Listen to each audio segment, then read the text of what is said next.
Bom dia, Rio Avistas. Olá, o Rio Avíssimo está de volta. Com ele volta também o vosso apresentador favorito, mas para a posição de comentador. Gostaste desta, João? Foi. Foi bem dada.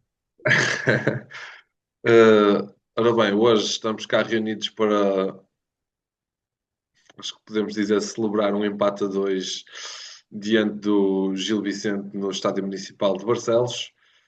Num jogo em que, se a memória não me falha, a estatística revelou algum equilíbrio na Eu posse, não- na A posse, nível de remates 23-3. na posse de bola. Atenção, não vamos. Fizeste aí um twist que era para dar suspense. Exatamente. Já nos remates, o João diz que é 23, ficou 23-3. Eu acho que até ficou mais. Eu acho que SofaScore diz 23-3. ok, 23-3, certíssimo. Uh, Nós marcamos dois golos, sendo que um deles nem sequer foi remate, por isso nem conta para esta estatística. Foi um autogolo. Foi um jogo, do meu ponto de vista, agora passo a dar o meu ponto de vista, eu fui ao estádio, e por acaso o meu ponto de vista nem sequer era o melhor, porque eu estava atrás da baliza. A bancada visitante do Gil Vicente é assim. Mas foi um jogo, mais uma primeira parte sofrível, completamente sofrível. O Gil Vicente sai empatado para a segunda parte. Eh, contra, contra todas as expectativas, Gil Vicente teve pelo menos duas oportunidades claríssimas de golo. E o Rio Ave e marcou o Gil Vicente num golo engraçado. E logo a seguir o Rio Ave igualou pelos pés do quem mais, senão André Luiz, numa arrancada até à grande área adversária, onde fuzila o guarda-redes. Vamos para a segunda parte. Na segunda parte, o jogo de Gil Vicente esmornece,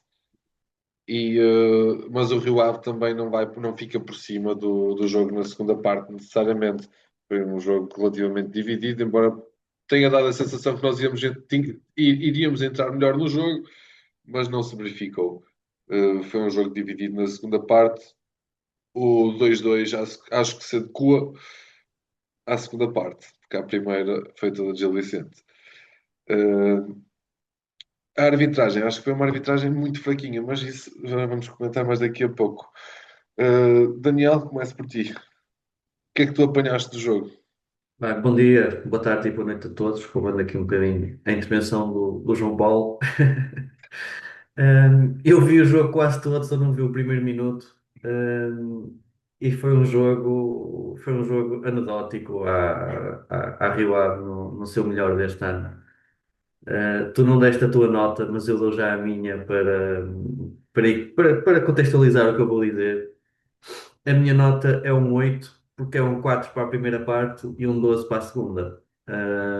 E a segunda, não porque tenha sido um 12 perfeito, mas melhorámos tanto que eu acho que se calhar alguma coisa fizemos bem que eu nem sequer consegui vislumbrar. Portanto, eu iria para um 8 depois na minha nota. Um, Foi um jogo. Foi muito engraçado.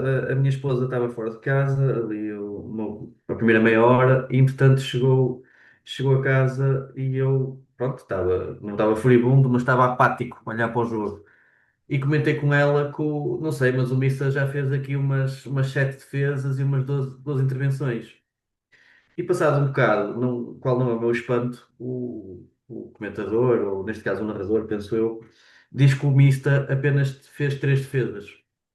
E isso revelou tudo. Ou seja, realmente, naquela altura já o Gil Vicente tinha uns 17 remates e o Mista tinha 3 defesas porque o Gil Vicente falhou o alvo. E só isso nos manteve em jogo, porque se o Gil Vicente carrega mais acerta mais na baliza, vamos dizer assim, eu acho que nem o Mista conseguia potenciar assim tanto as suas defesas.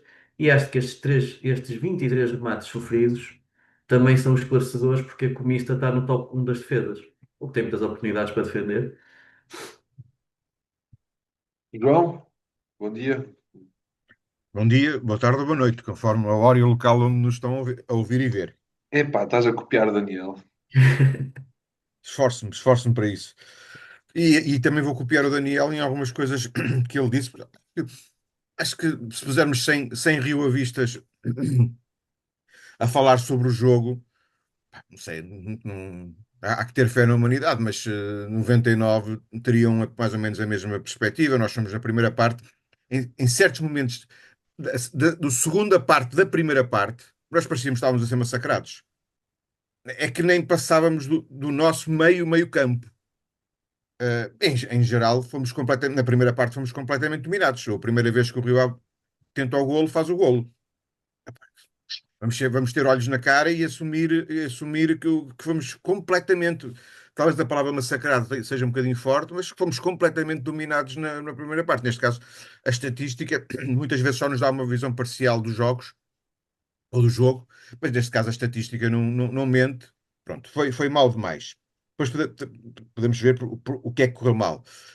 Isto é nesta primeira intervenção assim muito genérica. Na segunda parte, ou porque o Gil Vicente caiu um bocadinho, ou porque a palestra foi mais acertada, mas é o habitual. Primeiras partes más, segundas partes boas ou razoáveis. O Rio Ave entrou melhor, indiscutivelmente. Começou a equilibrar o jogo.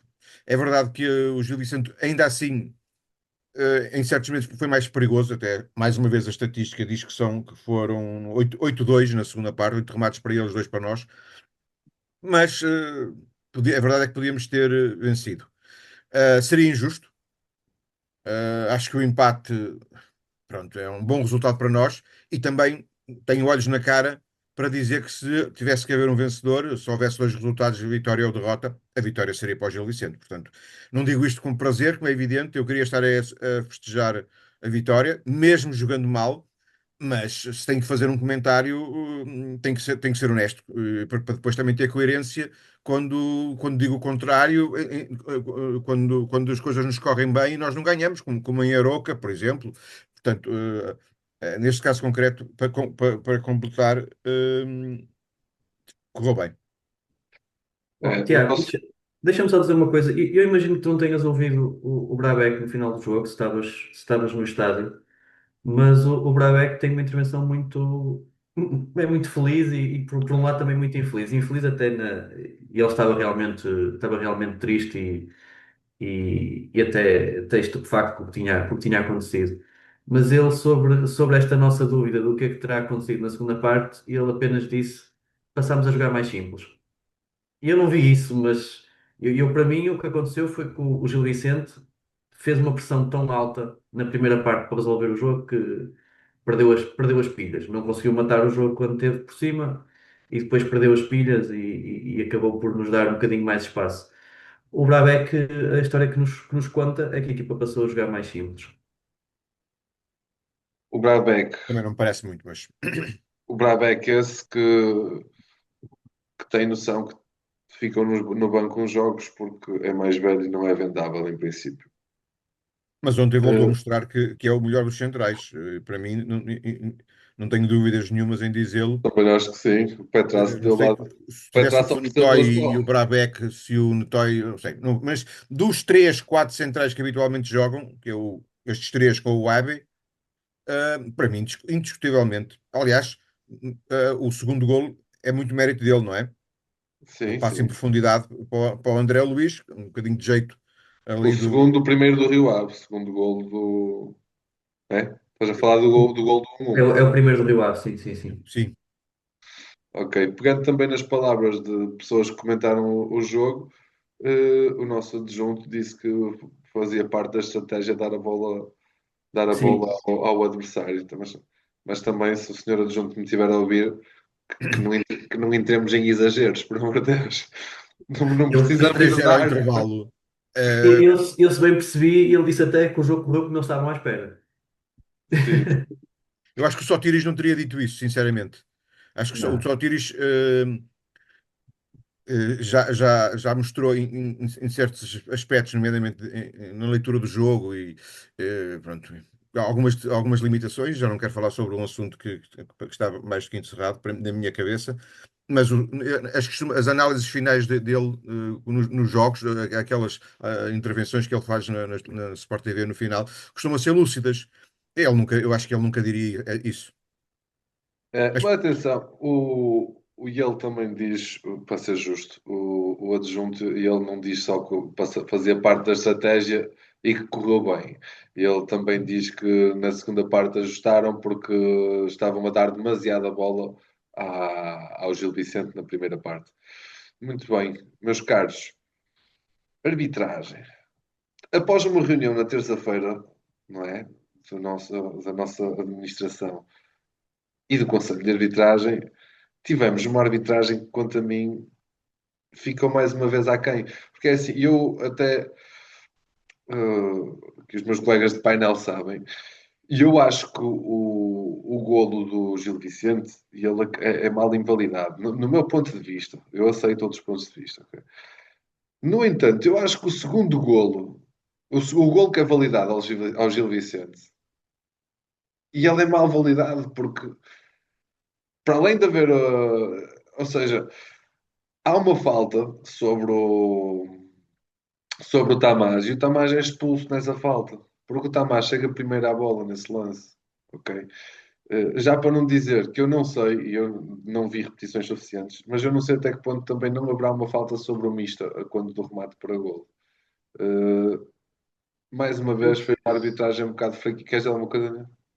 Sim, penso que o Mista não. Eu acho que o que eles tiveram a ver é o primeiro homem do Rio Ave que salta a bola, que eu confesso depois não fui ver para tentar esclarecer quem é, que acaba por cair no chão e eventualmente poderia ter sido impedido de ir jogar o último remate, não é? Ou seja, ele acaba por ser empurrado, cai no chão e é um jogador a menos para defender. Eu penso que era mais isso que eles estavam à procura, parece-me, Exato. porque fora de jogo e tudo não havia. E o árbitro encheu outras medidas. O árbitro não mexeu as medidas, foi mais uma arbitragem esquisita. Pronto, em relação à reunião, dizer que nós não sabemos se ela aconteceu, porque nenhum dos envolvidos confirmou a mesma, apenas jornais dizem que ela aconteceu. Portanto, vale o que vale. Depois, ela foi produtiva ou positiva, segundo disseram esses tais jornais, e realmente nós vimos ontem algo mais positivo. Não foi por acaso que eu antes do jogo brinquei a dizer que o Ave ia fazer um grande jogo que ia jogar para aí 100 minutos. Porque eu já adivinhava que iam acontecer coisas e que pelo menos os árbitros iam ter mais alguma atenção, iam ver mais portanto, ia demorar mais tempo. Foi isso que eu pensei. Depois ali o triplo apagão ainda ajudou a prolongar e fomos aos 101 minutos ou 102 minutos com os descontos da primeira parte. Ahm, mas sim, concordo contigo. Eu tinha a ideia, que nós ainda estávamos na lei de 2020, acho que foi alterada em 2021, em que se um jogador jogasse com a mão no ataque, mesmo que involuntário, o gol era anulado. Mas isso foi alterado para apenas o jogador que marca o gol. Ou seja, se o jogador que marca o gol usar a mão, o gol tem que ser invalidado, seja casual ou não, esteja o jogador de costas para a baliza, o que for. Aconteceu uma vez com, acho que foi o Taremi contra o Atlético ou contra a Juventus, que é claramente uma mão fortuita, ele marca o golo e o golo é anulado. E eu penso que isto é na sequência de um Playoff Champions com o Sporting, que também há um golo que há ali uma mão, que o jogador até está de costas para a baliza e depois dá golo e o Sporting é eliminado. E eu acho que a regra vem um bocadinho a reboque desse exemplo, neste caso internacional, apesar de envolver o Sporting. Hum, Concordo que aquela mão, o braço do atleta está no ar, é a tal mão involuntária, mas a posição do braço não é muito normal. Confesso que fiquei tão contente que não fui rever com muita propriedade. Aceito, cada uma das decisões, fosse ou não fosse, acho que era aceitável, até porque era preciso ver se o jogador também sofre falta, por exemplo. Também é por isso que ele levanta o braço, é porque ele está-se a queixar de falta. No golo sofrido, concordo que me parece mais falta do jogador do Gil Vicente do que do jogador do Rio Ave. A única questão que eu vejo ali é que o jogador do Gil Vicente tem as pernas paralelas, portanto, também evita jogar a bola e o Tamás entra com tudo. Se nós vimos a imagem em lance corrido, o Tamás vai muito para a frente e eu acho que isso influenciou a decisão do árbitro. Eu penso que o vídeo-árbitro não pode intervir, a expulsão não tem cabimento, foi uma bola dividida, não houve ali nenhuma dureza excessiva. Já o primeiro amarelo de Tamás foi, acho eu, escusado, também não percebi. se vamos falar de entradas violentas, o Joelson tinha que ser expulso, porque na primeira parte faz praticamente uma tesoura sobre o Tomé, e depois vê um amarelo por entrar também de forma dura sobre o Mista. Portanto, se vamos falar de expulsões, também temos para a conta. Muito bem. O João, esta arbitragem, alguma Não, coisa a para mim é dizer? simples, é assim, não vou gastar um minuto sequer. Parece-me que a arbitragem foi equilibrada. Eu também tenho a visão do Daniel relativamente à expulsão do Tamás Nikic. Portanto, é um lance dividido, no mínimo dividido. Portanto, ao ser dividido é logo um lance duvidoso e também me parece que ele é um bocadinho imprudente, na maneira como é muito impositivo na maneira como entra e o jogador do Gil Vicente encolhe-se e, portanto, aceita perfeitamente a falta e, portanto, consequente consequência. E, portanto, acho que é uma daquelas arbitragens que normal. Não tenho nada a dizer. Muito bem. Ora então, Gostava de falar, não sei se já queres avançar em relação aos jogos que estamos terminados. Eu só queria falar um bocadinho da questão do João Tomé. Um avança. minuto. Para dizer que, pá, me parece, e também não me parece agora, porque o jogador já está em Vila de Conde há 2 épocas, pelo menos. É um jogador que tem limitações técnicas visíveis. Ontem isso foi muito perceptível na forma como ele perdeu vários lances, várias disputas. Hum, Claro, há uma diferença muito grande com o Vrossai. E não sei que jogador é aquele Eric Moreira que está no plantel, pronto. Mas não sei porque já não o vemos jogar para aí há umas 10 jornadas. Mas sei uma coisa, e já vimos isso várias vezes, sei que o Tomé é um jogador com limitações. E porque também quero falar sobre isto? Porque muito se discutiu sobre a questão dos portugueses. Ontem a Sport TV também dizia é de assinalar a primeira vez que o Rio Ave joga com um português. Pronto. Vamos sempre ali aquele puxão de orelhas, aquela ironia, ou que é um bocadinho aquele sarcasmo mesmo. Mas eu não quero um jogador português por ser português. Eu quero ser um jogador português porque ele é bom jogador. Ou seja, se entre um jogador que não é português, no caso, estamos a falar de um jogador do Eric Moreira, que veio de fora, mas até é um jogador que ou tem ascendência portuguesa ou é português mesmo. Que não joguem só por ser portugueses, para nos agradar a dizer que temos um português no 11, não é? Portanto, isso nunca. Pronto, o Vrossai estará de volta em Alvalade, é boa notícia.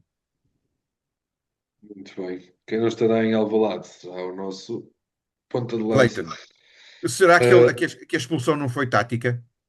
Ou seja, será expulsão não, que amarelo. não, a maneira como ele é expulso é tão parvinha, já não se fazem expulsões destas, o árbitro a dizer-lhe para ele ir para um lado e ele vai para o outro, mesmo a desobedecer na cara do árbitro. Pá, será que não era para garantir que o teremos garantidamente no próximo jogo em casa? Que o Rio Ave precisa de ganhar esse jogo, já não ganha um jogo em casa há algum tempo. Não sei, não sei. Eu não estou não Eu estou sei a que o dizer nada. árbitro, eu sei que o árbitro manda sair para outra linha e ele ainda baixa, ainda depois de levar o amarelo, ainda se põe a baixar as meias, a ver se levava o vermelho. O Portanto, árbitro ainda vai ao bolso, só que pensou, bem, tive uma reunião na terça-feira, o meu chefe teve uma reunião, é melhor não fazer isto. pareceu qualquer coisa disto que eu disse agora, mas também o que importa, pronto, se ele fosse Alvalade e depois visse o quinto amarelo, não jogava no próximo jogo em casa, e olha, honestamente, prefiro que ele esteja a 100% no próximo jogo em casa, o dia 4 de janeiro, salvo erro. Pronto, prefiro isso, apesar de tudo. Pois, contando assim, Contanto que em janeiro ainda cá está. Como é no dia 4, reparem que eu falei, não foi à toa que eu disse o dia. Acho que nesse dia ainda deve cá estar. O André Luiz já tem mais dúvidas. Continua. vamos, Vai dar muito dinheiro aos Marinakis, o André Luiz. vamos lá ver. Bem, melhores e piores em campo. Eu destacava pior em campo o El Hermano Petrasso. O gajo, eu sei que o Sr. Marinakis, eu sei que você o quer vender. Eu não sei dizer isto em grego, talvez o Vitor depois me ajude a traduzir. mas eu acho que é mais fácil nós vendermos jogadores quando eles demonstram as suas capacidades, fruto de um bom desempenho coletivo, porque um bom desempenho coletivo vai destacar as individualidades. E um mau desempenho individual vai prejudicar todo o desempenho coletivo. E nós tivemos um Petrazzo que ofereceu duas vezes de mão beijada a bola ao adversário quando estávamos a sair a jogar. Uh, Já não é a primeira vez que ele faz. Tive um colega de painel que falou uma vez em política de erro zero. Também não me parece que seja o caso, porque ele Não. já Quem errou. percebe? Até acho que ele nos últimos dois jogos errou e os golos vieram um bocadinho por obra dele. Mas pronto, é o que é. Melhor em campo. Eu acho que vamos começar a passar a falar no segundo melhor em campo, porque o melhor em campo está sempre entregue já, não é? André É Luiz, verdade. eu considero que sejam dois golos, nada a dizer. Fantástico. Custa-me dizer isto, mas é jogador a mais para nós, é o que é.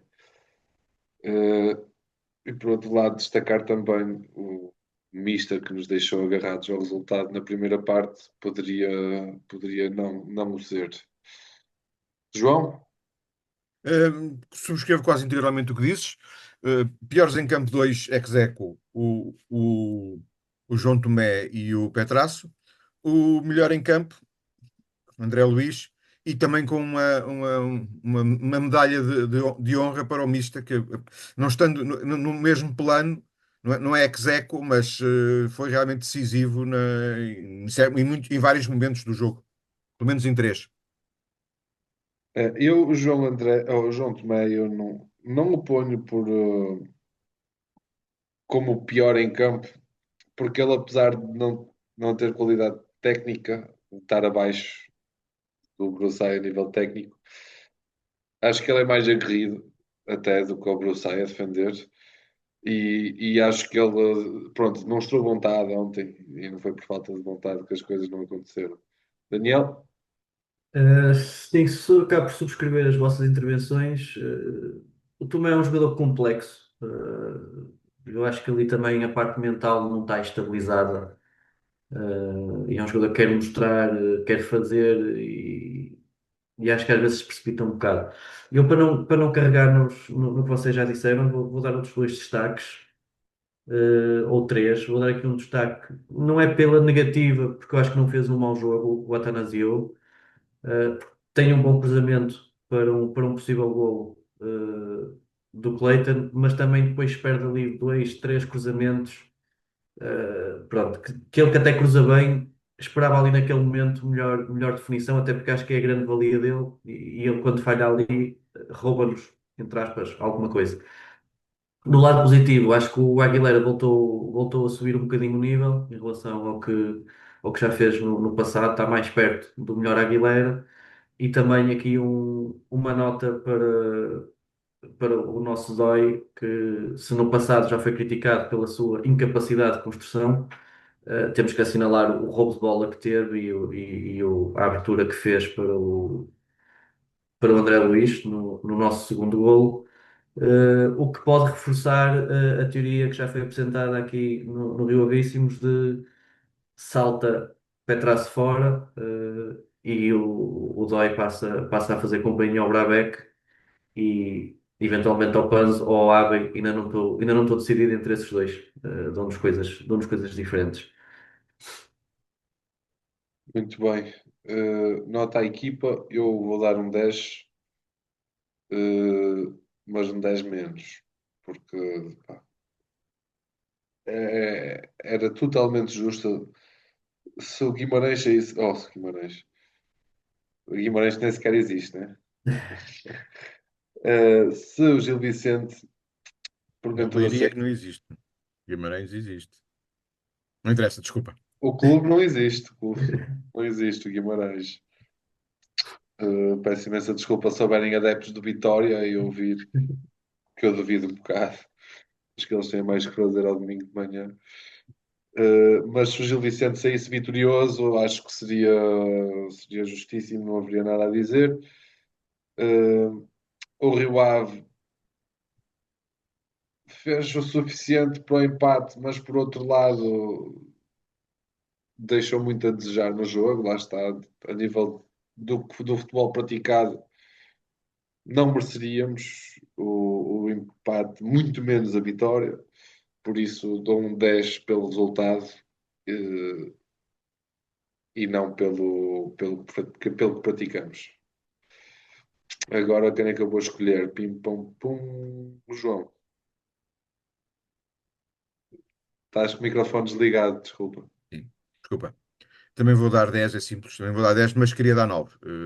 Pá, para não dizerem que o Rio Ave foi buscar um ponto fora e até um adversário valoroso e que mesmo assim a nota é negativa, é um 10, mas eu sei que é um 9.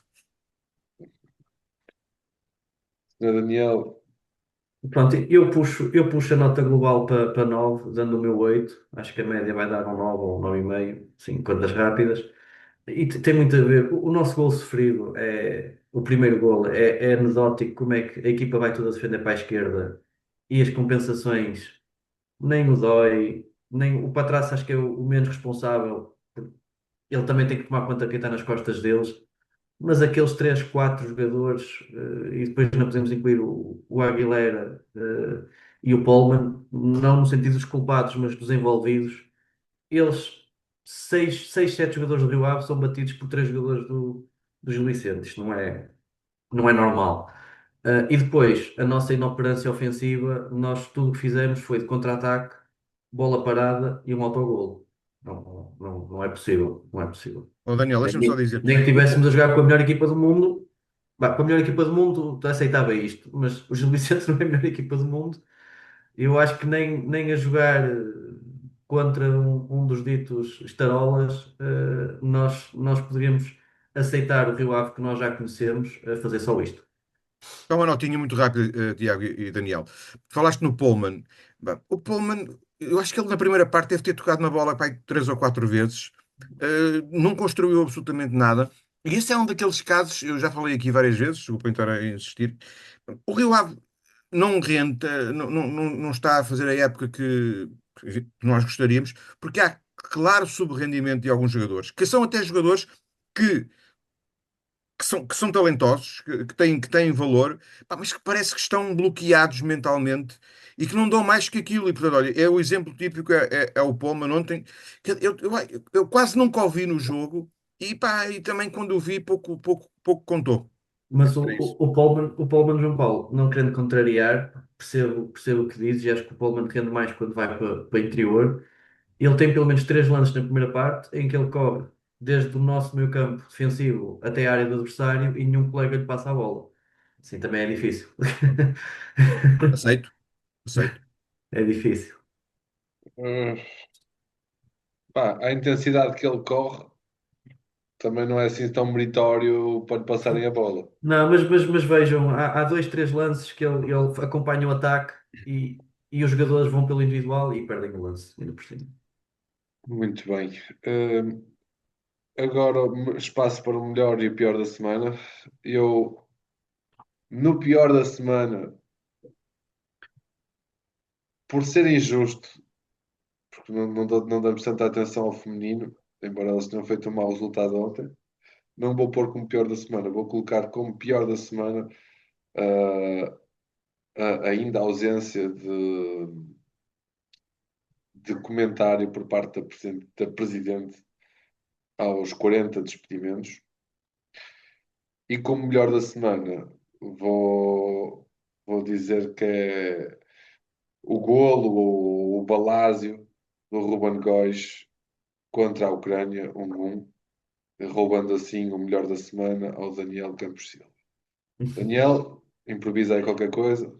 Sim, não, eu estava-me a rir porque eu pensei em pôr essa situação. Ele ainda tem um gol anulado. Eu, por acaso, tive o azar de não ver nenhum dos lances, só estava a ouvir. Estava ocupado, depois também não fui pôr para trás. Até porque eu ouvi um podcast do 00 em que levantam a questão isto do Góis, pronto, tem a ver um bocadinho com o estado do Zico e pode ou não acabar em entrar no europeu ou não. Pronto, ainda há muitas dúvidas e que o Neves pode passar à frente e pronto, há umas questões. O meu negativo é o feminino, não a derrota. O meu negativo principal seria o que o Tiago disse também. Eu continuo à espera de explicações. Aliás, eu continuo à espera que o Tiago me responda ao e-mail a perguntar porque é que eu recebi um e-mail a dizer que não pagava as cotas. Ainda estou à espera desse e-mail. Mas se calhar ficou na conta de e-mail do anterior departamento de comunicação e eu vou ter que mandá-lo outra vez. A questão da posição no feminino, porquê? Porque foi a oitava jornada, a próxima jornada é a nona, é o meio do campeonato e é com o Benfica. Dispensa apresentações, o Benfica europeu, neste caso é mesmo o Benfica europeu e mesmo assim não é de ponta. Estamos no primeiro lugar, ou a contar de baixo para cima, estamos no último lugar de playoff. Se subirmos um lugar, deixamos de ir ao playoff de descida, mas para já ainda estamos num dos dois lugares de playoff de descida. Não está fácil e a distância começa a ser interessante para tão poucas jornadas, para quem está acima de nós, tendo em conta que algumas equipas não jogaram. O positivo, e eu tinha aqui que não tenho, e não tenho um positivo, mas sentindo alguma tristeza por falar desta maneira do feminino, dizer que o positivo é o feminino ser a melhor equipa da SAD. Está em oitavo lugar. Pode ser, mas é a melhor equipa da SAD. Ok. João? Para mim ainda é mais simples. Desculpa lá, João. Desculpa, desculpa. Está em oitavo lugar numa competição que tem só 10 equipas. Não É podemos. isso, é isso. É isso, mas é melhor porque é a oitava melhor equipa portuguesa. Oh, ok, ok, aceito. João? Sim, não tenho melhor, não houve nada desta semana que eu possa considerar que foi minimamente bom, portanto não vou nomear, não há melhor. Em relação ao pior da semana, o puxão de orelhas da Liga, relativamente ao incumprimento da entrega dos documentos fiscais e de segurança social. Já não estávamos muito a contar que o Rio Ave ainda aparecesse nessas listas de exceções, quando, digamos, existe mais ou menos um consenso de que os clubes estão a ser cumpridores, etc, etc. Vimos o único clube da Liga, da Primeira Liga, que apareceu com o puxão de orelhas foi o Rio Ave. Pá, e isso não é bom porque, no fundo, este mês de dezembro tem sido um arrastar da imagem do Rio Ave por maus caminhos. E bem, fiquei triste por ver outra vez o Rio Ave a ser destacado, ainda por cima, não quero mal de ninguém, mas único, caramba, único. Não havia ninguém para nos fazer companhia. Portanto, o pior da semana para mim é isso. Bem, mas eu não consegui perceber porque foram entregues parte dos documentos e outros documentos Não, não. pelos Como... vistos, documentos daquilo que eu deduzo do que é dito, o Rio Ave não entregou os comprovativos de dívida, de não dívida à Segurança Social e os comprovativos de não dívida às finanças. Não quer dizer que esteja a dever ou que não esteja. Não é isso. Pelo menos não entregou os documentos. Eu Certíssimo. diria, João Paulo, que à data devia estar a dever, porque Pois, se não entregou. é provável. Pronto. Mas, Tenho uma lista de documentos para entregar. sim, Portanto, mas como dizia um camarada nosso do Rio Avíssimos noutro espaço, isto pode até ter a ver com as mudanças que aconteceram no clube e a perda de alguns elementos da estrutura, nomeadamente da estrutura de gestão administrativa, e que pode ter a ver com isso. Estou a tentar ver o copo meio cheio, mas acredito que agora, quando sair durante a próxima semana a lista definitiva, isso será resolvido. mas houve mudanças no clube, além da nova presidente da SAD. Não, mas saiu aquela senhora que era a secretária, que era muito mais que a secretária da administração, a Selma Pereira, salvo erro. Ela tinha funções, no fundo, eu julgo que ela era quase a diretora-geral do Rio, do Rio Ave, da Rio Ave SAD. E, portanto, tendo perdido essa pessoa que tinha realmente muita influência administrativa, etc, etc, eh, pode haver aqui alguma relação. Pode haver, não sei. Julgo, quero crer que pode haver. Muito bem. Tema extra.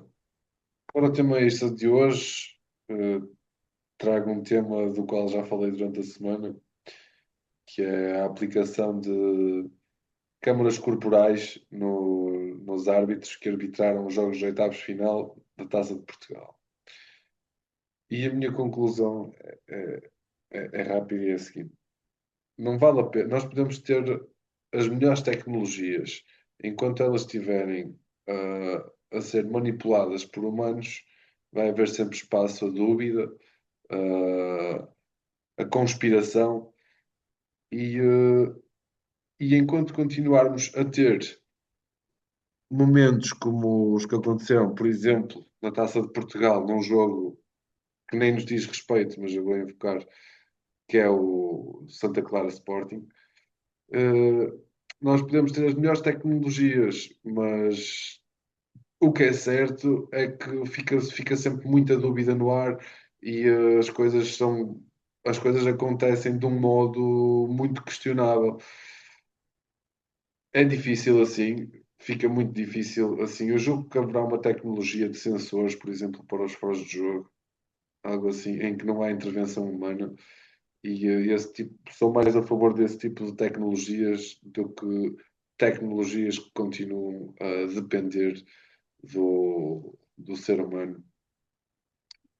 Todo este ser humano que é tão. Ainda por cima, o bar do Santa Clara Sporting, se não me engano, esteve envolvido no processo apito dourado. Uma coisa assim. Isto é uma bola de neve que não é de atirar a ninguém. Isso é mesmo só em Portugal.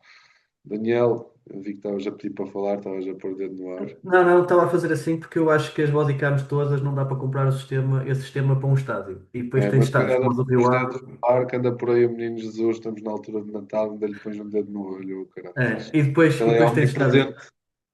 depois tens estádios como o do Rio Ave, onde eu acho que isso nem sequer dá para instalar. O meu tema extra, eu vou só roubar aqui dois temazinhos. Um para corrigir uma informação que dei a semana passada, que é do Brabec ter um ano de contrato, não tem dois.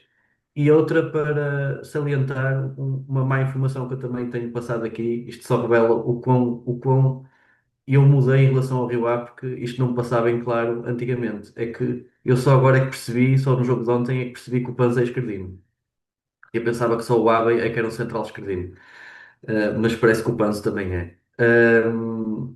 O meu tema extra, por muito que eu gostasse de falar da questão do jogo de Sporting, que acho que é muito divertida, hum, na verdade eu vou falar aqui de um tema extra mesmo, vou sair do campo do Rio Ave e vou falar aqui de um caso de doping. Eu ouvi isto num podcast e nós tivemos uma conversa à meio da semana em que tocamos no tema do doping, também de forma muito interessante, mas este é mesmo, é uma chamada de atenção. Isto aconteceu na Liga Norueguesa.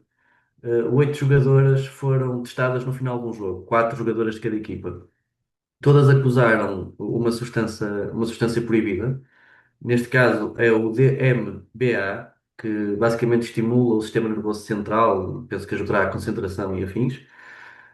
Uma atleta tinha mesmo níveis superiores ao permitido, ou seja, a substância não é legal, é uma substância proibida, pode ter alguma concentração, como todas, diria eu, só que depois há um limite e uma das atletas ultrapassou esse limite.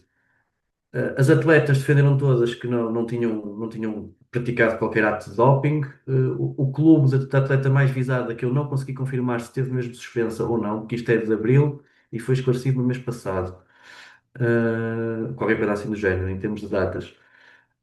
Andaram à procura na alimentação, várias coisas. Conclusão: fizeram uma análise ao relevado do jogo, desse jogo, que é um relevado sintético, e perceberam que nas borrachas, aquelas borrachinhas pretas que estão no relevado, está essa substância. E que, portanto, terá sido o contacto, eventualmente ingestão, inalação, bom, acho que não se sabe ainda, dessas partículas, fez com que fosse acusado a substância nos testes. Eventualmente também, porque os atletas treinam diariamente nesse tipo de relevados, e neste momento há aqui um caso de saúde pública a ser estudado na Noruega, que tem problemas por causa do clima com relevados naturais, recorrem muito aos artificiais e há aqui problemas muito filosóficos até porque o doping, as regras dizem que nem sequer tem que ser voluntário para ser considerado doping e ter punições. E as atletas estão preocupadas porque não vão, têm que jogar nos campos e portanto há aqui um problema para resolver, embora também me parece daquilo que eu li, que a substância vai ser proibida a partir de 2031 na União Europeia. Mas isso deixo para quem tiver interesse procurar um bocadinho sobre este tema. Bem, com o nosso relevado sintético não tens de te preocupar, porque supostamente está no master plan que será transformado num relevado natural. João? Então, para dar ali um chega para lá ao Daniel, queria dizer que essa história que ele contou não vale nada, não tem importância nenhuma quando comparada com o que aconteceu em Rabo de Peixe, quando as linhas do campo eram marcadas com um produto branco que as pessoas acreditavam que era farinha e também servia para fritar o peixe. Portanto, o que é isso comparado com a nossa realidade, não é? Para que ir à Noruega se temos rabo de peixe? Agora, o meu tema extra. Queria falar um bocadinho da equipa sub-23. Eh, Voltou a fracassar em termos desportivos, voltou a ficar fora das equipas que disputam o apuramento, das quatro primeiras. Acho que, como o outro Daniel, nosso colega, escrevia, a quarta época consecutiva, portanto, em termos desportivos é mau. Mas também, outra questão que eu acho que é relevante, que é não é aproveitado nenhum jogador do sub-23, portanto, eu não estou minimamente a insinuar que se deve acabar com a equipa do sub-23, mas se a ideia é não aproveitar ninguém, escusam de comprar 10 jogadores, como foram comprar esta época, para fazer a equipa de sub-23, que são 10 jogadores que vêm arrastados para Portugal, que têm que ter sítios para dormir, têm que ter sítios para comer, são jovens que têm uma expectativa e um percurso, um futuro pela frente. Pá, então mais vale fazer com o sub-19 e etc., por aqui, uma coisa mais modesta. Se é para ficar de fora e do apuramento, assuma-se isso e até se gasta menos dinheiro e se calhar o Marinakis ainda me vai agradecer e ainda me vai mandar aqui alguma coisa. Tenho dito. Eh, Segundo sei, não há qualidade da equipa de sub-23 nos atletas que são feitas contratações, mas não há qualidade a chegar. E assim sendo, tanto pode estar o Pedro Cunha, o Zé Pedro, como o José Mourinho, eh, nada nos vai resolver o problema da falta de capacidade a competir. Mas não é estranho que duas equipas da segunda divisão consigam ter mais qualidade do que o Rio Ave. E eu sei que às vezes acontece, porque os melhores anos do Rio Ave também acontecia, que é, nós andávamos a jogar com jogadores de 20, 21 e às vezes 22 anos. E agora estamos a utilizar jogadores mais novos. Eu não sei qual é a média de idades do Académico e do Leixões. Mas eu até é isso que acho mais estranho, é nós vermos esta série ser liderada por duas equipas da segunda divisão e nós não conseguirmos competir. Pronto, não é ficar à frente, não é passar, não conseguimos competir, trazemos derrotas atrás de derrotas e eu acho que também tem muito a ver com a instabilidade dos 11. Mas eu quero deixar a época correr para falar disso. É assim, de facto, aqui ao respeitar o plantel do Rio Ave, de sub-23, é tudo corrida de 19 anos, é que tem quase tudo menos de 20 anos, são poucos os que têm 20 ou 21 ainda mais Até há um que novos. tem 17. E O depois Ferrati. temos o Ferrati, Sub-23 é quase a equipa principal do Rio Ave. Quase. Não é exato, toda, não é bem, não é toda, mas é possível fazer um 11 tem sub-23 lá com a equipa atletas, principal do Rio ok. Ave. E depois temos lá, assim, temos um colega de painel que lhe chamaria Vaca Sagrada, que é o Helder Sá, que nem nos sub-23 joga, com 23 anos, e, e o Amin Remy, desta Esses equipa. jogadores estão afastados propositadamente, apenas treinam e sabem que não têm hipótese. O Rio Ave de certeza que tentou a rescisão com eles, como não conseguiu, passou-os, acho eu, é a leitura que acontece Sim, em muitos sim. clubes, portanto, passou-os depois para o sub-23, com o compromisso deles terem que treinar e dar-lhes as condições para não haver nenhum processo de tribunal, mas o Rio Ave espera que eles arranjem a sua vida noutro clube. Muito bem. Algo mais a dizer? Podemos fechar. Muito bem, Rio Ave Vista. Foi um resultado que, apesar de tudo, trouxe pontos. Mais um ponto na tabela. São todos importantes para a manutenção, porque avizinha-se difícil caso o Clayton e o André Luiz saiam, agora em janeiro. E já achei mais impossível eles saírem. Mas pronto, para os jogos da segunda volta, ainda não acabou a primeira, claro, mas para os jogos da segunda volta haverá também Rio Avíssimos para comentarmos e também haverá um o Rio Avíssimos também vai estar muito ativo, temos muito que falar, vem aí um mercado, uma janela de mercado para nós comentarmos, vamos andar aí fervorosos. Ora, um bom domingo a todos, um abraço a vocês, João e Daniel, e um abraço a vocês que estão aí em casa, Rio Avistas. E não se esqueçam de subscrever o canal. Não se esqueçam de subscrever o canal, camaradas. Então, tem que ser eu a andar a tratar destas coisas, pá, incrível. Apanhaste o jeito na última semana. Vá, um Um abraço a todos, boas festas.